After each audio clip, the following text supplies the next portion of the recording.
So with this உங்க எல்லாரையும் once again welcome பண்றேன். இப்போ கான்டென்ட் குள்ள போயிடலாம். இப்போ கிரிப்டோ கரன்சி அப்படின்னா என்ன அப்படிங்கிறது நிறைய பேருக்கு தெரியும் இல்லையா? ஒரு டிஜிட்டல் ஃபார்ம்ல இருக்கக்கூடிய ஒரு பணமா கன்சிடர் பண்ணக்கூடியது அப்படிங்கிறது தான் கிரிப்டோ கரன்சி அப்படின்னு நம்ம வந்து சொல்றோம். பட் இந்த கிரிப்டோ கரன்சி அப்படிங்கிற டேர்மை பார்த்தா நிறைய பேருக்கு வந்து பார்த்தோம் அப்படின்னா ஒரு மைண்ட்ல வந்து ஒரு அஃபினிட்டி இருக்கு. அதனாலதான் இது வந்து பார்த்தோம் அப்படின்னா ஒரு டிஜிட்டல் ஆசெட், அதாவது ஒரு கமாடிட்டி கிளாஸ்ல வந்து இப்பெல்லாம் கிளாசிஃபை பண்ண ஆரம்பிச்சிட்டாங்க. மோர் ஓவர் அப்படி இருக்கும்பொழுது இந்த கிரிப்டோ கரன்சிஸ்க்கு பல பெயர்கள் உண்டு இல்லையா? மெய்நிகர் நாணயம்னு சொல்றோம், டிஜிட்டல் ஆசெட்ஸ் சொல்றோம், வர்ச்சுவல் கரன்சின்னு சொல்றோம், டிஜிட்டல் கரன்சின்னு சொல்றோம். இந்த மாதிரி பல பெயர்கள் உண்டு இந்த கிரிப்டோ கரன்சி அப்படிங்கிறதுக்கு. அப்ப இது வந்து எப்படி வந்து உருவாக்கப்படுது அப்படின்னு பார்த்தோம்னா ஒரு ஹேஷ் கோட் மூலியமா, அதாவது பிளாக் செயின் அப்படிங்கிற லெட்ஜர் மூலியமா ஒரு ஹேஷ் கோட், அதாவது 256 அல்காரிதம், ஹேஷ் 256 அல்காரிதம் அப்படிங்கிற ஒரு என்கோடிங் முயற்சி மூலியமா கிரிப்டோகிராஃபி அப்படிங்கிற ஒரு தொழில்நுட்ப ரீதியா உருவாக்கப்படக்கூடியது தான் இந்த கரன்சி. இது வந்து ஒரு டீசென்ட்ரலைஸ்ட் என்வாயர்மெண்ட்ல ஆப்ரேட் பண்ணப்படுது. டீசென்ட்ரலைஸ்ட் என்வாயர்மெண்ட் அப்படின்னா பவர் ஒரு இடத்துல யூனிஃபார்மா இல்லாமல் பவரை யூனிஃபார்மா பிரிச்சு கொடுக்குற மாதிரி, அதாவது ஒரு எலக்ட்ரிசிட்டி போர்ட்ல இருந்து எப்படி பவர் வந்து வேரியஸ் டிரான்ஸ்ஃபார்மர்ஸ்க்கு பிரியும் அந்த மாதிரி வந்து பார்த்தோம் அப்படின்னா இது ஒரு டீசென்ட்ரலைஸ்ட் என்வாயர்மெண்ட் ஒரு சிஸ்டம் மூலியமா வந்து இயக்கப்படக்கூடியது தான் இந்த கிரிப்டோ கரன்சி அப்படிங்கிறது.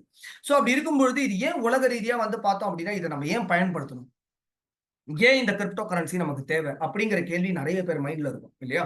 ஏன் உலக ரீதியா நம்ம வந்து ஏன் இந்த கேள்வியை கேட்கிறோம் அப்படின்னா எல்லா நாடுகளும் அந்தந்த நாட்டுக்கான கரன்சிஸை வச்சிருக்காங்க இல்லையா? இந்தியாவை பொறுத்த வரைக்கும் ஐஎன்ஆர் இருக்கு, யூஎஸ் டாலரை பொறுத்த வரைக்கும், யுனைடெட் ஸ்டேட்ஸ் பொறுத்த வரைக்கும் யூஎஸ் டாலர் இருக்கு, யூகேவை பொறுத்த வரைக்கும் கிரேட் பிரிட்டன் பவுண்ட்ஸ் இருக்கு. இந்த மாதிரி ஒரு நாட்டுக்கும் ஒரு கரன்சி இருக்கும்போது இந்த மாதிரி கிரிப்டோ கரன்சிங்கிறது உண்மையாலுமே தேவையா, இதுக்கு ஏதாவது யூசேஜ் இருக்கா அப்படிங்கிற மாதிரி பல பேர் மைண்ட்ல வந்து ஒரு கேள்வி இருக்கும். சோ இந்த கேள்விக்கான விடையை தெரிஞ்சுக்கணும் அப்படின்னா இது ஏன் நம்ம வந்து தெரிஞ்சுக்கணும் அப்படின்னு ஆசைப்படுறோம்னா இவ்வளவு வளர்ச்சி அடையுது அப்படிங்கிறது வந்து நம்ம மைண்ட்ல ஓடும்பொழுது இந்த கேள்விக்கான விடை என்ன அப்படின்னு பார்க்கணும் அப்படின்னா பிரசன்ட பத்தி என்னைக்குமே தெரிஞ்சுக்கணும் அப்படின்னா பாஸ்ட்ல என்ன நடந்திருக்கு அப்படிங்கறத நம்ம வந்து பார்க்கணும். சோ பாஸ்டோட நிகழ்வுகள் தான் வந்து பார்த்தோம் அப்படின்னா பிரசன்டோட கான்சிக்வன்சஸ் காரணம் அப்படிங்கிறது எல்லாத்துக்குமே நல்லா தெரிஞ்சிருக்கும், ரைட்? அப்படி இருக்கும்பொழுது பாஸ்ட் அப்படி நம்ம ஏன் டிராவல் பண்றோம் அப்படின்னா மாற்றங்கள் நம்ம சொசைட்டில வந்து நிறைய மாற்றங்களை நம்ம சந்திச்சுட்டே வரோம் இல்லையா? சேஞ்ச் இஸ் இன்னெவிட்டபிள் அப்படின்னு சொல்றோம். அப்ப மாற்றங்கள் தான் காரணம். அப்ப இந்த மாற்றங்கள் வந்து ஏன் நம்ம வந்து கன்சிடர் பண்றோம் அப்படின்னா இரண்டு முக்கியமான காரணங்கள்னால தான் நம்ம வந்து மாற்றங்களை என்னைக்குமே வந்து ஏத்துக்கிறோம், ஆறு மாற்றங்களை நம்ம வந்து பாக்குறோம். முதல் காரணமானது எப்ப நம்ம வந்து வளர்ச்சி ரீதியா ரொம்ப பின்தங்கிடுறோமோ, நமக்கு வந்து முன்னேற பாதையில ஒரு தடை இருக்கும், நம்ம முன்னேறி போகக்கூடிய ஒரு ஒரு கட்டாயம் வருதோ அப்ப நம்ம மாற்றத்தை நோக்கி போவோம். இரண்டாவது முக்கியமான அம்சம், ஏதாவது ஒரு விஷயத்துல நம்ம பர்சனலா பாதிக்கப்பட்டாலோ இல்ல பர்சனலா பலனடைஞ்சாலோ அப்ப அந்த மாற்றத்தை நம்ம வந்து ஏத்துக்கிறோம். அப்படி இருக்கும்பொழுது இந்த கிரிப்டோ கரன்சியான பிட்காயின் அப்படிங்கிறது முதல்ல 2009ஆம் ஆண்டு சத்தோஷி நாகமோட்டோ அப்படின்ற ஒரு நபரால் உருவாக்கப்பட்டது. அப்ப இந்த பிட்காயின் அப்படின்ற கிரிப்டோ கரன்சி ஏன் உருவாச்சு அப்படிங்கறத பத்தி நம்ம தெரிஞ்சுக்கணும் அப்படின்னா 2008ஆம் ஆண்டு நம்ம டிராவல் பண்ணோம் அப்படின்னா இதுக்கான விடை கிடைச்சிடும். அப்படி என்ன நடந்தது இந்த 2008ஆம் ஆண்டுல அப்படின்னு கேட்டோம்னா இந்த பைனான்சியல் இன்வெஸ்ட்மெண்ட் துறையில ஒரு மிகப்பெரிய நிறுவனம், அதாவது லேமன் பிரதர்ஸ் அப்படின்னு என்று அழைக்கப்படக்கூடிய ஒரு மிக பெரிய பைனான்சியல் இன்வெஸ்ட்மெண்ட் நிறுவனம். எந்த அளவுக்கு பெரிய நிறுவனம் அப்படின்னா இன்றைய காலகட்டத்தோட கம்பேர் பண்ணி பார்க்கணும்னா கோல்ட்மேன் சாக்ஸ், Franklin Templeton, Berkshire Hathaway, Fidelity Investments, BlackRock, Vanguard, State Street, Franklin Templeton, so இந்த மாதிரியான பல நிறுவனங்களை நம்ம பார்த்திருக்கோம் இல்லையா? JP Morgan. ஸோ இந்த மாதிரியான வந்து பார்த்தோம் அப்படின்னா லீடிங் பைனான்சியல் இன்வெஸ்ட்மெண்ட்ஸ் நிறுவனம் மாதிரியான ஒரு நிறுவனம் தான் இந்த லேமன் பிரதர்ஸ். என்ன பண்ணாங்க அப்படின்னா 2008ஆம் ஆண்டு பப்ளிக்கா லிக்விடிட்டி அனௌன்ஸ் பண்ணாங்க. லிக்விடிட்டி அப்படின்னா நாங்க திவால் ஆயிட்டோம் அப்படின்னு சொல்லிட்டு பப்ளிக்கா அறிக்கை விடுறாங்க. அடுத்த நிமிஷம் பொருளாதார வீழ்ச்சி ஸ்டார்ட் ஆகுது. பங்கு சந்தையெல்லாம் வந்து சரசரன்னு கீழே விழ ஆரம்பிக்குது. பேங்கிங், பைனான்சியல் செக்டர்ஸ் பாதிக்கப்படுது. மேனுஃபேக்சரிங் செக்டர்ஸ், ஐடிஎஸ் துறைகள் இது எல்லாமே பாதிக்கப்படுது. இதனாலதான் இந்த கிரிப்டோ கரன்சியானது உருவாச்சா அப்படின்னு கேட்டோம்னா கிடையாது. அப்ப என்னதான் காரணம் இந்த கிரிப்டோ கரன்சி உருவானதுக்கு அப்படின்னு கேட்டோம்னா மக்களுடைய முதலீடு தான். பல லட்சம் பேர், கோடிக்கணக்கான மக்கள் வந்து இந்த லேமன் பிரதர்ஸ் மாதிரியான நிறுவனத்துல வந்து பார்த்தோம்னா முதலீடு பண்றோம். எதுக்காக முதலீடு பண்றோம் அப்படின்னா முதலீடு தான் ஒரு ஈஸியான வழி, நம்மளுடைய பணத்தை வந்து வளர்ச்சி அடைய வைக்கிறதுக்கான ஒரு ஈஸியான வழி வந்து முதலீடு. அப்போ இந்த மாதிரியான நிறுவனம் வந்து வளர்ச்சி அடையும் பொழுது நம்ம நல்ல லாபத்தை பார்க்கிறோம். பட் இந்த மாதிரியான ஒரு நிறுவனம் வீழ்ச்சி அடையும் பொழுது முதல்ல எல்லாரும் என்ன பண்ண நினைக்கிறோம் அப்படின்னா நம்மளுடைய பணத்தை பாதுகாக்கிறதுக்கு நம்ம பணத்தை போய் வித்ரா பண்ணணும்னு நினைக்கிறோம். ஆனா அந்த மாதிரியான ஒரு தருணத்துல நம்மளுடைய பணம் நமக்கு திரும்ப கிடைக்காது. சோ அப்படி இருக்கும்பொழுது பல லட்சம் பேர், பல லட்சம் கோடி மக்கள் வந்து பாதிக்கப்படுறாங்க இல்லையா? இந்த மாதிரி பாதிக்கப்பட்ட ஒரு நபர் தான் வந்து சத்தோஷி நாகமோட்டோ. அவர் என்ன யோசிச்சார் அப்படின்னா என்னுடைய முதலீடு, நான் வந்து முதலீடு பண்ணேன், சரி ஏதோ ஒரு வருமானம் கிடைக்கும்ன்றதுக்காக முதலீடு பண்ணேன், எனக்கு வருமானமே கிடைக்கலனாலும் பரவாயில்ல, அப்ப என்னோட முதலீடை கூட நான் திரும்ப பெற முடியல அப்படின்னா அப்ப யார் என்னுடைய முதலீட்டோட சொந்தக்காரர்? நான் இந்த முதலீட்டோட சொந்தக்காரரா, இல்ல இந்த மாதிரியான நிறுவனங்கள் என் முதலீட்டோடைய சொந்தக்காரங்களா, இல்ல அரசாங்கம் இந்த மாதிரியான நிறுவனங்கள் இயங்குறதுக்கான விதிமுறையை வதிச்சாங்களே அவங்க வந்து இந்த என்னுடைய பணத்தோட உரிமையாளர் அப்படிங்கிற மாதிரி ஒரு கேள்வி வரும்பொழுதுதான் அவர் என்ன யோசிச்சு மக்கள் கிட்ட சொன்னார் அப்படின்னா வர்த்தகம் அப்படின்ற ஒரு விஷயத்துக்கு தான் நம்ம பணம் அப்படின்ற ஒரு பொருளை வந்து நம்ம வந்து யூஸ் பண்றோம் இல்லையா? சாரி, அப்ப வர்த்தகம் அப்படின்னும் பொழுது நான் ஷேர் மார்க்கெட் ட்ரேடிங்கை பத்தி சொல்லல, ஒரு பொருள் கொடுத்து பொருள் வாங்குதல், இதுதான் நம்ம வந்து பண்டை மாற்று முறையில இருந்து பண்ணிட்டு இருக்கோம் இல்லையா? சோ அப்ப அவர் மக்கள்கிட்ட போய் என்ன சொல்றாரு அப்படின்னா என்கிட்ட ஏதாவது பொருள் உனக்கு உங்ககிட்ட இருந்து தேவை அப்படின்னா நான் இந்த பிட்காயினை கொடுத்து உங்ககிட்ட இருந்து அந்த பொருளை வாங்கிக்கிறேன். அதே மாதிரி உனக்கு என்கிட்ட ஏதாவது பொருள் தேவைப்படுது அப்படின்னா அதே பிட்காயினை நீ என்கிட்ட திருப்பி கொடுத்து வாங்கிக்கோ. அதனாலதான் உலக ரீதியா பல பெயர்கள் இருந்தாலும், வர்ச்சுவல் கரன்சி, டிஜிட்டல் கரன்சி, மெய்நிகர் நாணயம், டிஜிட்டல் அசெட்ஸ், இந்த மாதிரி பல பெயர்கள் இருந்தாலும் கிரிப்டோ கரன்சிக்கு இன்னொரு பெயரும் உண்டு, பீப்புள்ஸ் கரன்சி என்று அழைக்கப்படும். ஆனா அப்படி ஆரம்பிக்கப்பட்ட கரன்சி, அந்த நோக்கத்தோட ஆரம்பிக்கப்பட்ட பிட்காயினுடைய ரூபம் இன்னைக்கு இப்படிதான் இருக்கா. இந்த 15 ஆண்டு காலகட்டத்தில் இதோடைய டிராவல் ஜர்னி எப்படி இருக்கு அப்படின்னு பார்த்தோம்னா, இது இன்னைக்கு ஒரு யூனிவர்சலி அக்செப்டட் டிஜிட்டல் கமாடிட்டி என்று பெயர் சூட்டப்பட்டிருக்கு. எதனால இந்த பெயர் சூட்டப்பட்டது? செக்யூரிட்டி எக்ஸ்சேஞ்ச் கவுன்சில் அப்படின்னு சொல்லிட்டு one of the leading regulating bodies of the United States வந்து இதுக்கு எப்போ இடிஎஃப்ஸ்ல லிஸ்ட் பண்ணாங்களோ, அதாவது அமெரிக்க பங்கு சந்தையில் எப்போ பிட்காயின் வாங்கலாம் விற்கலாங்கிறத வந்து பார்த்தோம்னா அனௌன்ஸ் பண்ணாங்களோ, அதுக்கப்புறமா இந்த டேர்ம் வந்தது. அது மட்டும் இல்லாமல் இந்த டேர்ம் வந்ததுக்கான ஒரு ரெலவன்ஸ் இருக்கு. என்ன அப்படின்னா, கமாடிட்டிஸ் மார்க்கெட்டை காலங்காலமா டாமினேட் பண்ணது கோல்ட் அண்ட் சில்வர். முதல்ல ஒரு கமாடிட்டி, அதாவது ஒரு டிஜிட்டல் கமாடிட்டி வந்து பார்த்தோம் அப்படின்னா சில்வருடைய மார்க்கெட் ஷேர் ஓவர்டேக் பண்ணி $1.8 பில்லியன் வரைக்கும் இதோடைய மார்க்கெட் ஷேர் ஆனது போச்சு. இன்னைக்கு டோட்டல் கிரிப்டோ மார்க்கெட்ஸோட அன்டைலூட்டட் மார்க்கெட் ஷேர் வந்து $2.27 ட்ரில்லியன் வந்து பார்த்தோம் அப்படின்னா நம்ம வந்து இன்னைக்கு வந்து பார்த்துட்டு இருக்கோம். இதுல மெஜாரிட்டி, அதாவது 60% வரைக்கும் நம்ம பிட்காயினோட மார்க்கெட் ஷேரை மட்டும் நம்ம வந்து பார்க்கலாம். அது மட்டும் இல்லாமல் எல் சால்வடார் மாதிரி கண்ட்ரியில் நேஷனல் கரன்சிஸ், இன்ஃபேக்ட் இன்னும் சொல்லணும் அப்படின்னா கார்டு அசோசியேஷன் பிளேயர், என்னுடைய துறையை வந்து ஒரு உதாரணமா எடுத்துக்கிறேன். கார்டு அசோசியேஷன் பிளேயர்ல மிக பெரிய நிறுவனமான வீசா, நம்ம எல்லாருக்கும் தெரிஞ்சிருக்கும் இல்லையா, நம்ம கார்ட்ஸ்ல யூஸ் பண்ணிருப்போம் வீசா. இந்த நிறுவனத்துடைய 13 ஆண்டு காலகட்ட டர்ன் ஓவர் வந்து $442 பில்லியன். இதை வந்து பார்த்தோம்னா 15 ஆண்டுகள்ல வந்து தோக்கடிச்சது தான், 13 ஆண்டுகள்ல தோக்கடிச்சது தான் பிட்காயின். பிட்காயினுடைய 13 இயர் ஜெர்னில அதோடைய டர்ன் ஓவர் பார்த்தோம் அப்படின்னா $446 பில்லியன் ஆச்சு. சோ அப்படி இருக்கும்பொழுது இந்த அளவுக்கு வளர்ச்சி ஏன், அதாவது இவ்வளவு வளர்ச்சி ஏன் அப்படிங்கறத நம்ம நிச்சயமா தெரிஞ்சுக்கணும் இல்லையா. இதுக்கான காரணம் என்ன அப்படின்னா இந்த இ காமர்ஸ் துறை தான். இந்த இ காமர்ஸ் இண்டஸ்ட்ரி இந்த கடந்த 15 ஆண்டு காலகட்டத்தில் பல நிறுவனங்களை வந்து பார்த்தோம் அப்படின்னா மல்டி பில்லியன் டாலர் கம்பெனிஸா உருவாக்கியிருக்காங்க. இதுக்கான காரணம் என்ன அப்படின்னா மக்களாகிய நம்ம தான். ஏன் அப்படின்னா இந்த மாதிரியான ப்ராடக்ட்ஸ் அண்ட் சர்வீசஸ் நம்ம யூஸ் பண்ணாம இருந்திருக்கவே மாட்டோம். ப்ரொவிஷன்ஸ்க்கு ஒரு பிக் பாஸ்கெட்டோ, என்டர்டைன்மெண்ட்டுக்கு ஒரு Disney plus, Hotstar, Amazon prime video, நம்மளுடைய லோக்கல் கம்யூனிகேஷனுக்கு ஒரு ஓலா ஊபரோ, நம்மளுடைய பிரேக்ஃபாஸ்ட் லஞ்ச் டின்னருக்கு ஸ்விக்கி ஜொமேட்டோ, இந்த மாதிரியான சொல்யூஷன்ஸை நம்ம யூஸ் பண்ணாம இருந்திருக்கவே மாட்டோம். இதே மாதிரி தான் பணமும் இந்த லாஸ்ட் 15 ஆண்டு காலகட்டத்தில் வந்து பரிணாம வளர்ச்சி அடைஞ்சிருக்கு. இது எப்படி நம்ம வந்து தெரிஞ்சுக்கலாம் அப்படின்னா, நான் இந்த ஃபின்டெக் துறையை சார்ந்த ஒரு நபர் அப்படிங்கிறதுனால இதோட ஜர்னியை நான் ரொம்ப க்ளோஸா வாட்ச் பண்ணிருக்கேன். உதாரணத்துக்கு இந்த 15 ஆண்டு காலகட்டத்துக்கு முன்னாடி பேடிஎம் தான் முதல்ல வந்து எலக்ட்ரானிக் மணி இல்லையா. பண்டை மாற்று முறையிலேருந்து பிளாஸ்டிக் கார்ட்ஸ் வரைக்கும் வந்த ஜர்னி எல்லாருக்குமே தெரியும்.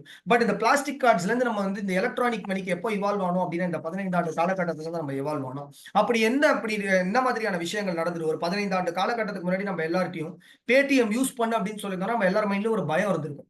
இது உண்மையாலுமே பணம் வந்து பேங்க்ல சேஃபா இருக்குமா, இல்ல இது மூலியமா செலுத்தக்கூடிய பணம் வந்து என்னுடைய மர்ச்சன்ட்டுக்கு தான் போகுதா, இந்த மாதிரி பல கேள்விகள் நம்ம மைண்ட்ல இருந்திருக்கும்.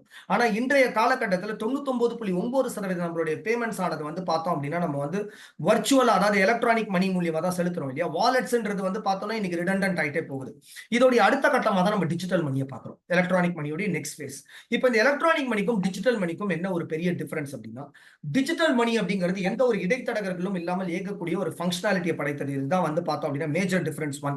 இரண்டாவது டிஃபரன்ஸ் ஆனது இடைத்தரகர்கள் இல்லாதனால காஸ்ட் எஃபெக்டிவா இருக்கு, டிரான்ஸ்பரன்சி இருக்கு. இது ஒரு பக்கம் இருந்தாலும் இரண்டாம் பக்கம் வந்து தொழில்நுட்பம் சார்ந்ததான உருவாக்கப்பட்டதுனால தொழில்நுட்ப ரீதியா வரக்கூடிய வந்து எந்த விதமான ப்ராடக்ட்ஸ் அண்ட் சர்வீசஸ்க்கு ஒரு பேமெண்ட் சிஸ்டம்ஸ் ஆக இயங்குது.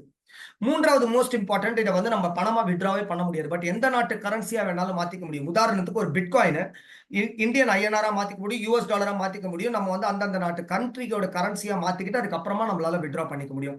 வேற ஒரு பிட்காயினா நம்மளால வித்ட்ரா பண்ண முடியாது.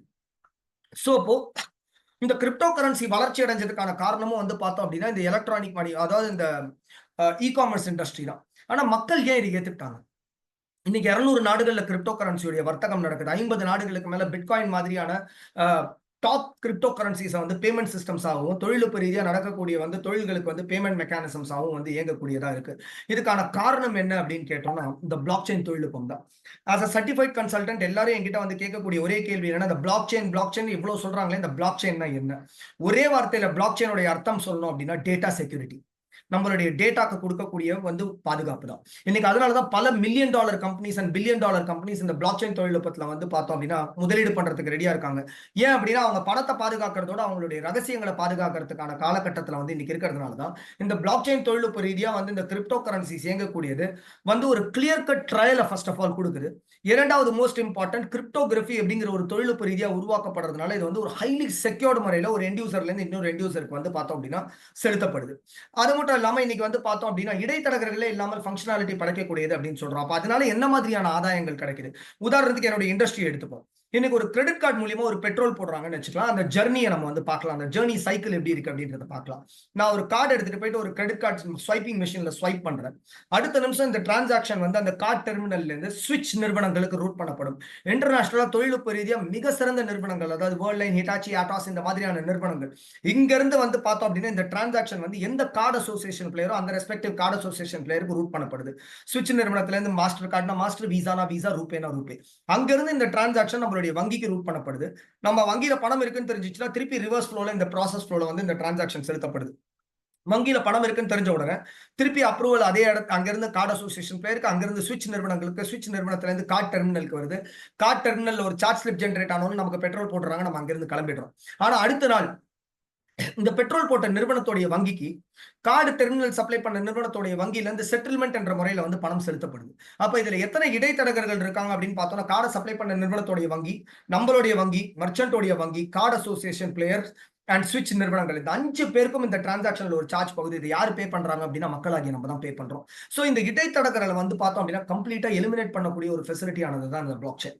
அப்ப அடுத்த ஒரு கேள்வி வருது, இப்போ வந்து இது உண்மையாலுமே கவர்மெண்டோட கண்ட்ரோல்ல இருக்கா? யாரை நம்பி நான் இதுல முதலீடு பண்றது? இதுல ஏகப்பட்ட ஸ்கேம்ஸை நம்ம சந்திக்கிறோம். தினம்தோறும் கிரிப்டோ கரன்சில ஸ்கேம்ஸை பத்தி நியூஸ் படிக்கிறோம். எங்களுக்கு பயமா இருக்கு, யாரை நம்பி நம்ம முதலீடு பண்றதுங்கிற மாதிரி பல கேள்விகள் நம்ம மைண்ட்ல வந்துட்டு இருக்கும் இல்லையா? அப்படி இருக்கும்பொழுது வந்து பார்த்தோம் அப்படின்னா, ஃபர்ஸ்ட் ஆஃப் ஆல் வந்து நம்ம இந்த கம்ப்ளைன்ஸ் ஆங்கிள் பார்த்துடலாம். 2020ஆம் ஆண்டு எப்போ வந்து ஆர்பிஐக்கு வந்து பார்த்தோம் அப்படின்னா அகேன்ஸ்டா சுப்ரீம் கோர்ட் ஒரு வேர்டிக் கொடுத்தாங்க. அதாவது கிரிப்டோ கரன்சிஸ்ல மக்களாகிய மக்கள் வந்து நினைச்சாங்க அப்படின்னா அவங்களுடைய முதலீட்டை பண்ணலாம் அப்படின்ற மாதிரியான ஒரு எப்போ ஒரு கிரீன் சிக்னல் கிடைச்சதோ 2020 ஆர்பிஐக்கு அகேன்ஸ்டா, அப்போ இந்த கிரிப்டோ கரன்சியோட இன்வெஸ்ட்மெண்ட்ஸ் ஆனது ஸ்கேல் அப் ஆக ஆரம்பிச்சது. அதை வந்து பேக்கப் பண்ற மாதிரி 2022ஆம் ஆண்டு வந்து இந்திய அரசு வந்து கிரிப்டோ கரன்சி மூலியமா சம்பாதிக்கக்கூடிய பணத்துக்கு, அதாவது வர்த்தக ரீதியா சம்பாதிக்கக்கூடிய பணத்துக்கு 30% வருமான வரி செலுத்தணும் அப்படிங்கிற மாதிரி எப்போ வந்து கொடுத்தாங்களோ, கேபிட்டல் கெயின்ஸ்ல எப்போ நம்ம டாக்ஸஸ் பே பண்ண ஆரம்பிச்சோமோ அப்போ வந்து இது ஒரு லீகல் ஃப்ரேம்வொர்க் குள்ள ஒரு கம்ப்ளீட்டா கொண்டு வரப்பட்டது. பட் உலக ரீதியா இதுக்கு வந்து ஒரு நிச்சயமான ஒரு ரெகுலேட்டிங் பாடி வேணுமா, ஒரு காமன் ரெகுலேஷன் பிளாட்ஃபார்ம் வேணுமான்னு கேட்டா நிச்சயமா வேணும். அதை நோக்கி தான் இன்னைக்கு international monetary fund, IMF, FSB, எஃப்ஐயு, இந்தியாவோட இன்டெலிஜென்ஸ் பாடி, இந்த மாதிரியான பல லீடிங் நிறுவனங்கள் வந்து பார்த்தோம் அப்படின்னா முயற்சி பண்ணிட்டு இருக்காங்க. சோ இது உலக ரீதியா வந்து ஒரு குளோபலி யூனிஃபைட் பிளாட்ஃபார்ம்குள்ள வந்து பார்த்தோம் அப்படின்னா ரெகுலேட்டட் என்வாயர்மெண்ட் குள்ள ஃபுல் ஃபிளெஜ்டா நெக்ஸ்ட் இயர்க்குள்ள வரும்னு எதிர்பார்க்கப்படுது. அதுக்கப்புறமா இதோடைய வளர்ச்சியானது பல லட்சம் மடங்கு வந்து வளர்ச்சி அடையும் அப்படிங்கிறது எதிர்பார்க்கப்படுது. as far as India is concerned, இன்னைக்கு இது மூலியமா வரக்கூடிய வருமானம் வந்து லீகலா அப்படின்னு கேட்டா 100% லீகல். அப்படி இருக்கும்போது யாரை நம்பி நம்ம முதலீடு பண்றது? இதுதான் கேள்வி இல்லையா? இன்னைக்கு வந்து இந்த 4 பேசிக் விஷயங்களை யார் யாரெல்லாம் ஃபாலோ பண்றாங்களோ அவங்க இந்த கிரிப்டோ கரன்சில நடக்கக்கூடிய எல்லா ஸ்கேம்ஸ்ல இருந்தும் தப்பிச்சிட முடியும். என்ன மாதிரியான விஷயங்கள்? பிளாக் செயின் லெட்ஜர் அப்படின்னும் பொழுது பிளாக்ஸ்ல இன்ஃபர்மேஷன் செலுத்தப்படுதுன்னு சொல்லிட்டோம். 3 வகையான லெட்ஜர்கள் உள்ளது. Public, private, permission. Public, private and permission blockchain லெட்ஜர்ல இருக்கக்கூடிய எந்தவித கிரிப்டோ கரன்சி முதலீடுகளையும் தலையிடக்கூடாது அப்படிங்கிறது என்னோட ஸ்ட்ராங்கான பர்சனலான கருத்து. பப்ளிக் பிளாக் செயின் லெட்ஜர்ல இருக்கக்கூடிய கிரிப்டோ கரன்சி முதலீடுகள்ல நிச்சயமா நம்ம வந்து தலையிடலாம். அப்ப private and permission blockchain லெட்ஜர்ல இருக்கக்கூடிய கிரிப்டோ கரன்சி முதலீடுகள்ல ஏன் தலையிடக்கூடாது அப்படின்னா, பிளாக் செயினுக்கு 2 முக்கியமான ப்ராப்பர்ட்டிஸ் உண்டு. இம்யூட்டபிலிட்டி என்று அழைக்கப்படக்கூடிய ஒரு ப்ராப்பர்ட்டி, டிஸ்ட்ரிபியூட்டட் அண்ட் டீசென்ட்ரலைஸ்ட் என்று அழைக்கப்படக்கூடிய 2வது ப்ராப்பர்ட்டி. இந்த 2 ப்ராப்பர்ட்டிஸ் என்ன பண்ணுது அப்படிங்கறத நம்ம வந்து பார்க்கலாம். ஒரு எளிதான ஒரு எக்ஸாம்பிள் மூலமா பார்க்கலாம். நான் இன்னைக்கு வந்து ஒரு பெரிய வங்கியோட ஓனர்.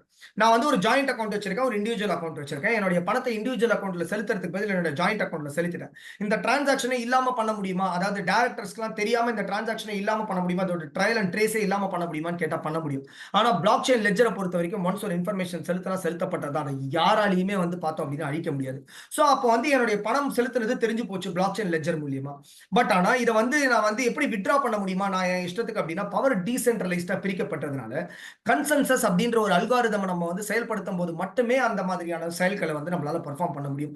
உதாரணத்துக்கு 51% மெஜாரிட்டி எப்போ அந்த நெட்வொர்க்ல வந்து நமக்கு கிடைக்குதோ அப்ப மட்டுமே நம்மளால மற்ற அடிஷனல் ஃபங்க்ஷன்ஸ் நம்மளால பண்ண முடியும். இப்போ நான் ஒரு பணத்தை வித்ட்ரா பண்றதோ, பார்ஷியல் வித்ட்ராயலோ, ட்ரான்ஸ்ஃபர் பண்றதோ இல்ல ஏதாவது பண்ணணும் அப்படின்னா 6 பேர் 10 பேர் கொண்ட ஒரு ஜாயிண்ட் அக்கௌண்ட் அப்படின்னா 6 பேருடைய ஒப்புதல் இருந்தா மட்டுமே என்னால மற்ற விஷயங்களை செயல்படுத்த முடியும்.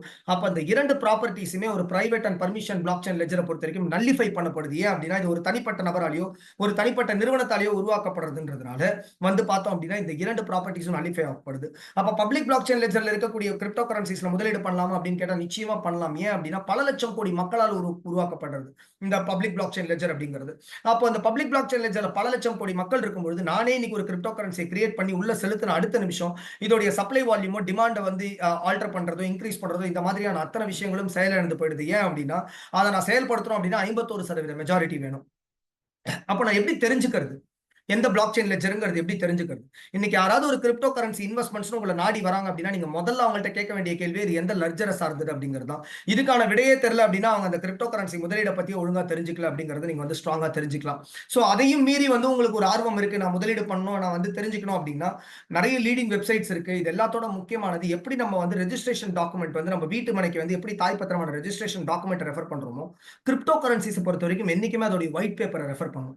ஒயிட் பேப்பரை பார்க்கும்போது எந்த டெக்னாலஜி பேஸ் யார் இன்வென்ட் பண்ணாங்க, என்ன மாதிரியான பிளாட்ஃபார்ம்ஸ்க்கு வந்து இது வந்து பார்த்தோம் அப்படின்னா ஹெல்ப் பண்ணுது, இதோடைய ரோட் மேப் என்ன, விஷன் என்ன, இது எந்த மாதிரியான லெட்ஜர்ல உருவாக்கப்பட்டது, இந்த அத்தனை விஷயங்களையும் நம்ம தெரிஞ்சுக்க முடியும். இது மட்டும் இல்லாம leading websites like coinmarketcap.com, coinjecko.com இதெல்லாம் பார்த்தாலும் நமக்கு இதை பத்தின இன்ஃபர்மேஷன்ஸ் நிச்சயமா கிடைக்கும். இரண்டாவது most important aspect tokens versus coins. டோக்கன்ஸ்ல முதலீடு பண்ணக்கூடாது, காயின்ஸ்ல முதலீடு பண்ணலாம். இப்போ டோக்கன்ஸ்க்கும் காயின்ஸ்க்கும் என்ன டிஃபரன்ஸ் அப்படிங்கிறது எளிதா பார்க்கலாம். இன்னைக்கு நான் வந்து ஒரு போத்தீஸ் மாதிரியான ஒரு ஜவுளி கடைக்கு போயிட்டு ஒரு துணி எடுக்கிறேன். எனக்கு வந்து ஒரு லாயல்டி கார்டு, அதாவது போத்தீஸ் கார்டு அப்படின்னு பாயிண்ட்ஸ் கார்டு மாதிரி கொடுக்குறாங்க. அதுல பாயிண்ட்ஸ் அக்யூமுலேட் ஆகிட்டே வருது இல்லையா என்னோட ஷாப்பிங்க்கு. இப்போ இந்த கார்டை எடுத்துட்டு போயிட்டு நான் வந்து ஒரு சென்னை சில்க்ஸ்லயோ சரவணா ஸ்டோர்ஸ்லயோ குளோபஸ்லயோ ஷாப்பர் ஸ்டாப்லயோ பர்ச்சேஸ் பண்ண முடியுமான்னு கேட்டா நிச்சயமா பண்ண முடியாது. எங்க வாங்கணும் அந்த இடத்துல மட்டுமே என்னால திருப்பி என்கேஷ் பண்ண முடியும். அப்ப டோக்கன்ஸ் அப்படிங்கிறது அந்த மாதிரியான குணாதிசயங்களை சார்ந்தது. எங்க வாங்குறோமோ அந்த இடத்துல மட்டுமே விற்கக்கூடிய தன்மையை படைத்ததா இருக்கும். இல்ல வாங்கின இடத்துல இருந்து ஒரு குறிப்பிட்ட 4-5 இடங்கள்ல மட்டுமே விற்கக்கூடிய தன்மையை படைத்ததா இருக்கும். சோ இந்த மாதிரியான முதலீடுகள்ல தலையிடக்கூடாது அப்படிங்கறத நான் ஸ்ட்ராங்கா சஜஸ்ட் பண்றேன். அப்போ வந்து பார்த்தோம்னா ஒரு டெபிட் கார்டு எப்படின்னா நான் எனக்கு இங்க பிடிக்கல அப்படின்னா நான் ஒரு 10 இடங்கள்ல வந்து வாங்கிக்க முடியும் இல்லையா? சோ அந்த மாதிரியான இடங்கள்ல வந்து பார்த்தோம் அப்படின்னா நான் வந்து வாங்கிப்பேன்.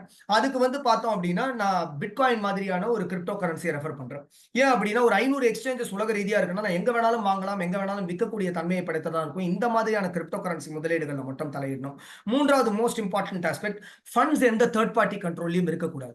உதாரணத்துக்கு உங்க பணத்தை யாருக்கிட்டையும் கொடுக்கவே கூடாது. அவங்க எவ்வளவு கோடி மடங்கு உங்களுக்கு ரிட்டர்ன்ஸ் கொடுக்கறதாக இருந்தாலும் சரி, அடுத்த நிமிஷமே கொடுக்கறதா இருந்தாலும் சரி, உங்க பணத்தை யாரையும் நம்பி கொடுக்க கூடாது. இன்னைக்கு தொழில்நுட்ப ரீதியான ஒரு பெரிய எக்ஸ்பர்ட் மாதம் தோறும் 10-20% எப்படி சம்பாதிக்கிறதுன்னு தெரிஞ்சுக்கிறதுக்காக வந்திருக்கீங்க. பட் என்கிட்ட உங்க பணத்தை கொடுங்க 2000% கொடுக்குறேன் அப்படின்னு சொன்னா நானும் ஒரு ஸ்கேமர் தான். எப்படி உங்களுடைய பணத்தை நீங்க முதலீடு பண்றீங்களோ உங்களுடைய பணத்தை வித்ட்ரா பண்றதுக்கான முழுமையான கண்ட்ரோல் இந்த இண்டஸ்ட்ரியை பொறுத்த வரைக்கும் 24 மணி நேரம் 7 நாள் 365 நாளும் உங்க கண்ட்ரோல்ல இருக்கணும். அந்த மாதிரியான முதலீடுகள்ல மட்டுமே கிரிப்டோ கரன்சிஸ் பொறுத்த வரைக்கும் தலையிடணும். யாராவது ஒரு எக்ஸ்சேஞ்சுக்கு வந்து பார்த்தோம் அப்படின்னா பணத்தை டிரான்ஸ்ஃபர் பண்றதோ இல்ல வந்து உங்களுடைய ட்ரஸ்ட் வாலெட்டோட சீக்ரெட் ஃப்ரேஸை ஷேர் பண்றதோ இந்த மாதிரியான விஷயங்களை முற்றிலும் இந்த இண்டஸ்ட்ரியை பொறுத்த வரைக்கும் தவிர்க்கணும் அப்படிங்கறத நான் ஸ்ட்ராங்கா சஜஸ்ட் பண்றேன். Last but not least lock in periods இருக்கக்கூடாது. இன்னைக்கு நான் ஒரு முதலீடு பண்றேன், நான் ஒரு 5 ஆண்டு காலகட்டம் 10 ஆண்டு காலகட்டத்துக்கு என்னுடைய முதலீடை வெளில எடுக்கவே முடியாது. எனக்கு மாதம் தோறும் வட்டி மாதிரி வந்துகிட்டே இருக்கும். சோ இந்த மாதிரியான முதலீடுகளும் அகைன் வந்து பார்த்தோம் அப்படின்னா ஸ்கீம் பேஸ்ட் இன்வெஸ்ட்மெண்ட்ஸ் சொல்லுவோம். இது எல்லாமே private or permission blockchain லெட்ஜர்ல லிஸ்ட் பண்ணப்பட்டதா இருக்கும். இந்த மாதிரியான முதலீடுகளையும் தலையிடக்கூடாது. சோ இந்த 4 விஷயங்களை யார் யார் பேசிக்கா ஃபாலோ பண்றாங்களோ அவங்க கிரிப்டோ கரன்சில உள்ள எல்லா ஸ்கேம்ஸ்ல இருந்தும் அவங்களால கிளீனா தப்பிச்சிட முடியும்.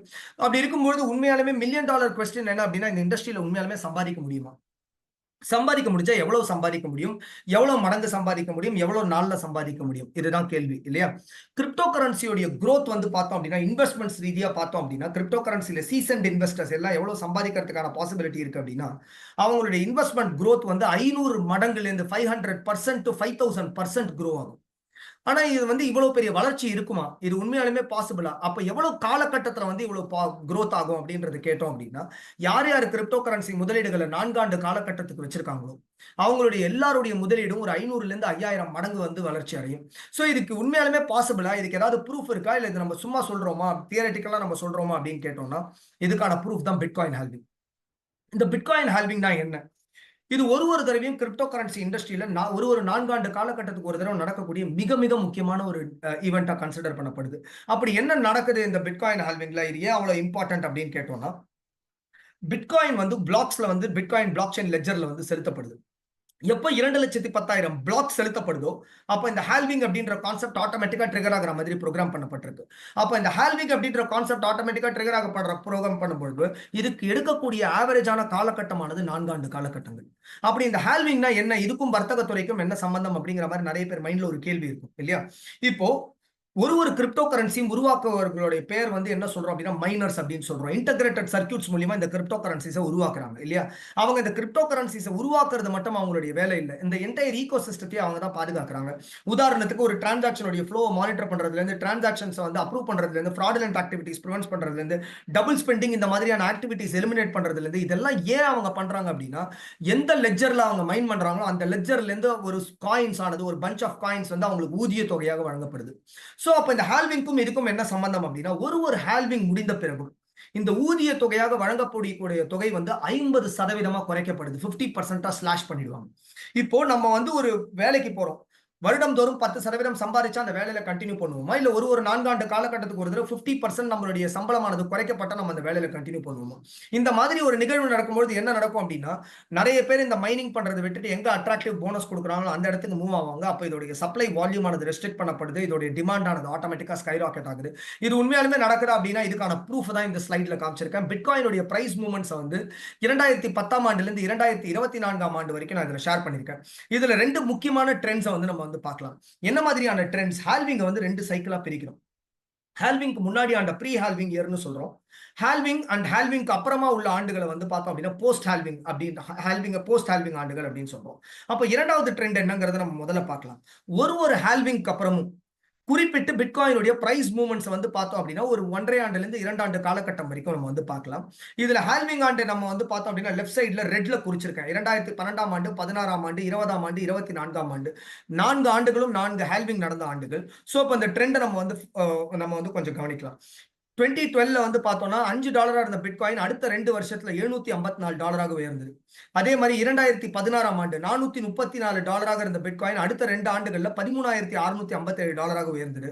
அதே மாதிரி 2020 ஆண்டு $7,200 இருந்த பிட்காயினுடைய பிரைஸ் மூவ்மெண்ட் ஆனது அடுத்த 2 ஆண்டு காலகட்டங்கள்ல $69,500 வந்து உயர்ந்தது. ஆல் டைம் ஹை வந்து ப்ரீவியஸ் ஆல் டைம் ஹை வந்து பார்த்தோம் அப்படின்னா டச் பண்ணுச்சு. இரண்டாவது ட்ரெண்ட் ஆனது ப்ரீ ஹால்விங் இயர்ல இருந்தே, அதாவது ஹால்விங்க்கு முன்னாடி ஆண்டுல இருந்தே இந்த பிட்காயினுடைய பிரைஸ் மூவ்மெண்ட் ஆனது மேல் நோக்கி பயணம் பண்ண ஆரம்பிச்சிடும். உதாரணத்துக்கு 2011 ஆண்டு 30 சென்ட்ல இருந்து $5, 2015 ஆண்டு $314 இருந்து $434, 2019 ஆண்டு $3,800 இருந்து $7,200. போன வருஷம் பிட்காயினுடைய பிரைஸ் மூவ்மெண்ட் வந்து $16,500 இருந்து $64,000 $65,000 வரைக்கும் உயர்ந்தது. இதுக்கான காரணம் என்ன? நிறைய பேர் வந்து பார்த்தோம் அப்படின்னா யோசிச்சிருப்பாங்க. பட் இதுக்கான காரணம் என்ன அப்படின்னா போன வருஷம் ஆனது ப்ரீ ஹால்விங் இயர். அதனாலதான் பிட்காயினுடைய பிரைஸ் மூவ்மெண்ட் ஆனது வந்து $16,500 இருந்து $74,000 வரைக்கும் போய் அந்த ஆல் டைம் ஹையை பிரேக் ஆகி நின்னுது. சோ அப்போ வந்து இப்போ இதுக்கும் கிரிப்டோ கரன்சி வர்த்தகத்துக்கும் என்ன சம்பந்தம் அப்படிங்கிறது நிறைய பேர் மைண்ட்ல ஒரு கொஸ்டினா இருக்கும். பிட்காயின் அப்படிங்கிறது மதர் ஆஃப் கிரிப்டோ கரன்சிஸ் அப்படின்னு சொல்றோம். ஒரே ஒரு பிட்காயின், மற்றது எல்லாமே ஆல்டர்னேட் கரன்சிஸ் அப்படிங்கிறது அழைக்கப்படுது. அப்ப பிட்காயினுடைய ட்ரெஜெக்டரியை தான் 99% கிரிப்டோ கரன்சிஸும் ஃபாலோ பண்ணும். பிட்காயின் மேல் நோக்கி பயணம் பண்ண ஆரம்பிச்சதுன்னா மற்ற கிரிப்டோ கரன்சிஸும் மேல் நோக்கி பயணம் பண்ணும். பிட்காயின் கீழே வந்ததுன்னா மற்ற கிரிப்டோ கரன்சிஸும் கீழ் நோக்கி பயணம் பண்ணும். சோ அப்ப இதுக்கும் என்னுடைய வர்த்தகத்துக்கும் என்ன சம்பந்தம் அப்படின்னா, இந்த வரக்கூடிய 15 இருந்து 20 மாத காலகட்டங்கள் இந்த கிரிப்டோ கரன்சி துறையில வர்த்தகம் பண்றதுக்கு மிக மிக மிக சிறந்த காலகட்டமாக அமையுது. ஏன் அப்படின்னா ஒரு ஹால்விங் அப்புறம் ஹிஸ்டரி படி பார்த்தோம் அப்படின்னா 2016 ஆண்டுல வந்து ஹால்விங்க்கு அப்புறம் இந்த மார்க்கெட் ஆனது 180 நாள் கன்சாலிடேட் ஆனதுக்கு அப்புறமா 3900 மடங்கு வளர்ச்சி அடைஞ்சது. அதே மாதிரி 2020 ஆண்டு ஹால்விங்க்கு அப்புறம் 160 நாள் இந்த மார்க்கெட் கன்சாலிடேட் ஆகி திருப்பி வந்து பார்த்தோம் அப்படின்னா 1300 மடங்கு வந்து பார்த்தோம் அப்படின்னா வளர்ச்சி அடைஞ்சது. அதே மாதிரிதான் வரக்கூடிய காலகட்டத்தில் ஆல்ரெடி வந்து ஹால்விங் ஏப்ரல் 20ஆம் தேதி வந்து பார்த்தோம் அப்படின்னா 2024 ஆண்டு நடந்தது. சோ ஆல்மோஸ்ட் நம்ம வந்து அந்த 150 நாள் பக்கம் வந்துட்டு இருக்கோம். சோ அக்டோபர் நவம்பர் மாசத்துல இருந்து வந்து பார்த்தோம் அப்படின்னா திருப்பி ஒரு 1000% மினிமம் வந்து இதோடைய உயர்வு வந்து இருக்கும் இந்த கிரிப்டோ கரன்சியோடது அப்படிங்கிறது எதிர்பார்க்கப்படுது. சோ இந்த காலகட்டத்துல இந்த கிரிப்டோ கரன்சி வர்த்தகத்துல யாரெல்லாம் ஈடுபடுறாங்களோ அவங்க சம்பாதிக்கக்கூடிய ப்ராஃபிட்ஸ் உடைய பாசிபிலிட்டி ஆனது மிக மிக அதிகமா இருக்கும். சோ அப்படி இருக்கும்பொழுது ஆர்டிபிஷியல் இன்டெலிஜென்ஸ், செயற்கை நுண்ணறிவை நம்ம ஏன் யூஸ் பண்ணணும் அப்படிங்கிறது அடுத்த கேள்வி. ட்ரேடிங்ல பல சேலஞ்சஸ் நம்ம நாளுக்கு நாள் பாக்குறோம் இல்லையா? நாலேஜ் இருக்காது, எக்ஸ்பர்டீஸ் இருக்காது, மார்க்கெட்ல செலவு பண்ண நேரம் இருக்காது, ஓவர் ட்ரேட் பண்ணிடுவோம், எமோஷனலா ராங் டெசிஷன்ஸ் எடுப்போம். ஒரு ஃபுல் ப்ரூஃபான ஸ்ட்ராட்டஜி இருக்கான்னு கேட்டா கிடையாது. ஹைலி வாலட்டைலா இருக்கக்கூடிய மார்க்கெட், எப்படி கேபிட்டலை மேனேஜ் பண்றது, 24 மணி நேரம் இயங்கக்கூடிய மார்க்கெட், இதுல வர்த்தகம் சாத்தியமா, இந்த மாதிரி பல கேள்விகள் மைண்ட்ல இருக்கும். இதுக்கான சொல்யூஷன் தான் வந்து பார்த்தோம் அப்படின்னா செயற்கை நுண்ணறிவு. ஃபர்ஸ்ட் ஆஃப் ஆல் சாஃப்ட்வேருக்கு எமோஷன்ஸ் கிடையாது. நம்ம என்ன கமாண்ட் கொடுக்குறோமோ அந்த கமாண்டுக்கு அது ஒர்க் பண்ணும். இரண்டாவது மோஸ்ட் இம்பார்ட்டன்ட் ஆஸ்பெக்ட் வந்து பார்த்தோம் அப்படின்னா காம்பவுண்டிங், பணம் பெருக்குதல். இது வந்து ரொம்ப ரொம்ப ஒரு முக்கியமான அம்சமா இருக்கும் இந்த கிரிப்டோ கரன்சி இண்டஸ்ட்ரியை பொறுத்த வரைக்கும். என்ன நடக்குது அப்படின்னா, நம்ம வந்து பணத்துக்கு மட்டுமே இது வந்து சாத்தியம். அதாவது இரட்டிப்பாக்கக்கூடிய தன்மை, 2 4 ஆக்குறது, 4 8 ஆக்குறது, 8 16 ஆக்கக்கூடிய தன்மை. இது வேலையாலேயோ தொழிலாலேயோ நம்மளால பண்ணவே முடியாது. மூன்றாவது most important aspect dollar cost average method. இந்த டிசிஏஎம் அப்படின்ற ஒரு தொழில்நுட்பத்தை யூஸ் பண்ணி தான் இந்த காம்பவுண்டிங் அப்படிங்கறத வந்து ஆர்டிபிஷியல் இன்டெலிஜென்ஸ் மூலமா ரொம்ப ரொம்ப துல்லியமா நம்மளால ஈஸியா செயல்படுத்த முடியும். மூன்றாவது most important aspect DCAM, dollar cost average method. இதை யூஸ் பண்ணி தான் நம்ம ஜீரோ லாஸ்ல வர்த்தகம் பண்றோம். இது எப்படிங்கறத டீடைல்டா நான் நெக்ஸ்ட் ஸ்லைட்ல ஷேர் பண்ணிருக்கேன். 24 மணி நேரம் 7 நாள் 365 நாள் இயங்கக்கூடிய மார்க்கெட். இதுல 24 மணி நேரமும் நம்ம வர்த்தகம் பண்ணணுமா? வர்த்தக ரீதியா பணம் சம்பாதிச்ச அத்தனை பெரிய நம்ம பார்த்தோம் அப்படின்னா வர்த்தகத்துக்காக கன்சிடரபிள் அமௌண்ட் ஆஃப் டைம் போட்டிருப்பாங்க. அப்ப நான் மட்டும் 1 மணி நேரத்திலயோ 2 மணி நேரத்திலயோ சம்பாதிக்கணும்னு நினைக்கிறது பாசிபிளா? கிடையாது. அப்ப 24 மணி நேரம் இயங்கக்கூடிய மார்க்கெட்ல 24 மணி நேரமும் நம்ம வர்த்தகம் பண்ணணும். இது என்னால சாத்தியமா அப்படின்னு கேட்டா முடியாது. அதனால தான் நம்ம வந்து கருதியோட ஹெல்ப்ப வந்து நாடுறோம். அது வந்து நமக்காக 24/7/365 ட்ரேட் பண்ணி கொடுத்து ப்ராஃபிட்ஸ் பண்ணி கொடுக்குது. And last but not least most important, low கேபிட்டல்ல இருந்து இந்த மார்க்கெட்ஸ்ல ஸ்டார்ட் பண்ண முடியும். இது ஒரு மிகப்பெரிய அட்வான்டேஜ். லோ கேபிட்டல் நம்ம ஏன் சொல்றோம்? இப்போ உதாரணத்துக்கு நான் இன்னைக்கு ஒரு ஷேர் மார்க்கெட்ல இன்வெஸ்ட் பண்ணும்போது ஒரு யூனிட் பிரைஸ்க்கு தான் ஒரு ஷேர் வாங்க முடியும். ஒரு ₹5,000 ஒரு யூனிஃபோஸ் ஷேர் அப்படின்னா நான் ₹5,000 இருந்தா தான் அந்த ஷேரை வாங்க முடியும். ஆனா இன்னைக்கு ஒரு பிட்காயின் $74,000 இருந்தாலும் நான் $10 $15 என்னால வாங்க முடியும். அப்போ ஒரு $100 இருந்து 300 300 இருந்து 500 500 இருந்து 1000 இந்த மாதிரி படிப்படியா என்னால என்னோட கேபிட்டலை ஸ்கேல் பண்ணிட்டு போக முடியும். இதுக்கு வந்து நான் என்ன சொல்ல வரேன் அப்படின்னா மத்த இன்வெஸ்ட்மெண்ட்ஸ் பண்ணக்கூடாதுங்கிறது கிடையாது. எல்லா இன்வெஸ்ட்மெண்ட்ஸ்லயும் நம்மளுடைய போர்ட்ஃபோலியோஸை டைவர்சிஃபை பண்ணிக்கணும். ரியல் எஸ்டேட்டா இருக்கட்டும், ஸ்டாக் மார்க்கெட்ஸா இருக்கட்டும், கமாடிட்டிஸா இருக்கட்டும், கிரிப்டோஸும் ஒரு வயபிள் சொல்யூஷனா இருக்கும். உங்களுடைய வந்து ப்ராஃபிட்ஸ் மார்ஜின்ஸ் இன்க்ரீஸ் பண்றதுக்கும் உங்களுடைய போர்ட்ஃபோலியோ டைவர்சிஃபை பண்ணி கிடைக்கும். Last but not least speed and accuracy வந்து அன்பேரலா இருக்கும் சாஃப்ட்வேர்ஸை பொறுத்த வரைக்கும். இது எல்லாருக்குமே தெரிஞ்சதுதான். பட் காம்ப்ளெக்ஸ் வர்த்தகங்களை செயல்படுத்தக்கூடிய திறனை படைத்தது. இது என்ன மாதிரியான வர்த்தகங்கள்லாம் செயல்படுத்திருக்கு அப்படிங்கறத நம்ம ப்ராஃபிட் லெட்ஜர்ஸ் மூலமா நம்ம வந்து டைரக்டா பார்க்கலாம்.